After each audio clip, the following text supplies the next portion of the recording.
নমস্কার বন্ধুরা, আরও একটি নতুন এপিসোডে আপনাদের স্বাগতম।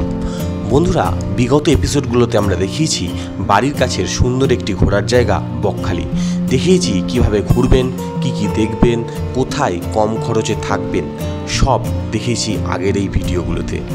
আজকের এই এপিসোডে দেখাবো বকখালির অন্যতম সুন্দর একটি ট্যুরিস্ট স্পট, বা বলা চলে বকখালির হন্টেড ট্যুরিস্ট স্পট ফ্রেজারগঞ্জ।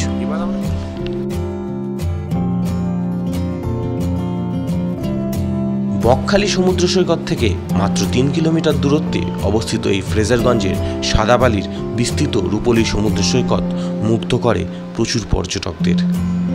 এই সমুদ্র সৈকতের ধার বরাবর সকাল বা বিকেল হাঁটলে উপভোগ করতে পারবেন সূর্যোদয় বা সূর্যাস্তের দারুণ সব দৃশ্য। উপভোগ করতে পারেন ক্লান্তি ভোলানো ফুরফুরে নোনা সামুদ্রিক হাওয়া। দেখতে পাবেন নানা পরিযায়ী পাখি। এক কাপ চায়ে চুমুক দিয়ে প্রিয়জনের হাত ধরে কাটাতে পারেন বেশ কিছু সময়। তবে সুন্দর এই সমুদ্র সৈকতের নামকরণের পেছনে রয়েছে আরও একটি ইতিহাস। ফ্রেজারগঞ্জের নামকরণ হয় মূলত বাংলার লেফটেন্যান্ট গভর্নর জেনারেল ফ্রেজার সাহেবের নাম অনুসারে। তিনি 1903 সাল থেকে 1908 সাল পর্যন্ত বাংলার দায়িত্বে ছিলেন। সমুদ্রের ধার ঘেঁষে দাঁড়িয়ে রয়েছে তার সেই পুরো আমলের বাড়ি। সকালবেলায় এই বাড়ির পাশ দিয়ে গেলেই কিন্তু কিরকম যেন গা ছমছম করে ওঠে।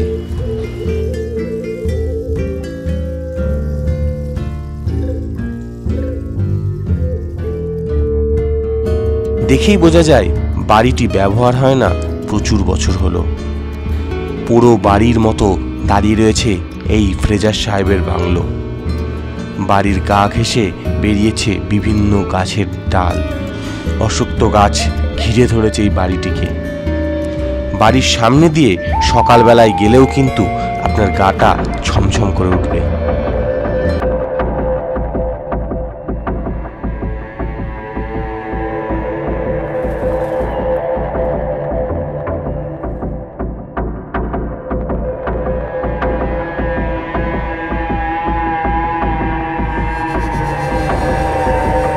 ফ্রেজারগঞ্জ সমুদ্র সৈকতেই রয়েছে উপকূলরক্ষী বাহিনীর বিভিন্ন ঘাঁটি, রয়েছে বায়ুকল। আমরা যখন গেছিলাম তখন এই ফ্রেজারগঞ্জ সমুদ্র সৈকতটি ড্রেজিং চলছিল। অতিরিক্ত পলি পড়ে যাওয়ার কারণে এখানে সকাল থেকে সন্ধে পর্যন্ত সেই পলি সরানোর কাজ চলছিল। আমরা সকালবেলায় গিয়ে আবার এসেছিলাম সন্ধেবেলায় এই ফ্রেজার সাহেবের বাংলো দেখতে। সত্যি কথা বলতে পাশে প্রচুর লোকজন থাকলেও যখন আমরা ঠিক পাশ দিয়ে যাচ্ছিলাম বেশ ভয় লাগছিল, কীরকম একটা গা ছমছমে ভাব। অনেকের মতেই এখানে বিভিন্ন সময় বিভিন্ন রকম ডাক শোনা যায়। সত্যি মিথ্যা আমরা কিছুই জানি না, সবই লোকজনের মতামত বা লোকজনের বিশ্বাস। তাই বেশি সন্ধে হয়ে গেলে আর কেউ যায় না এই ফ্রেজারগঞ্জে।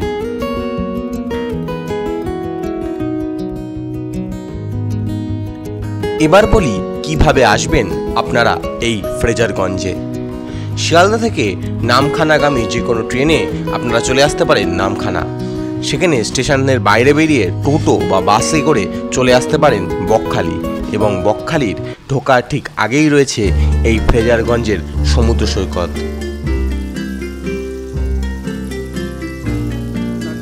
ফ্রেজার সাহেবের বাংলোর সামনে অ্যান্ড্রিউ হেন্ডারসন ফ্রেজার এর নাম অনুসারে এই জায়গাটার নাম ফ্রেজারগঞ্জ।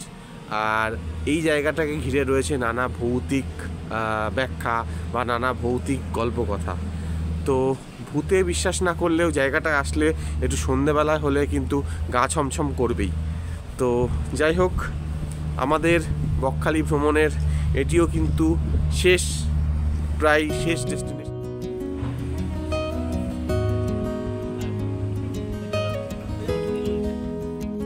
বন্ধুরা, আমাদের বকখালি ভ্রমণের এই পর্ব কেমন লাগলো লিখে জানাতে ভুলবেন না কমেন্ট বক্সে। ভিডিওটি ভালো লাগলে অবশ্যই লাইক, কমেন্ট ও শেয়ার করে আমাদেরকে সাপোর্ট করবেন। ধন্যবাদ, দেখা হবে পরের ভিডিওতে।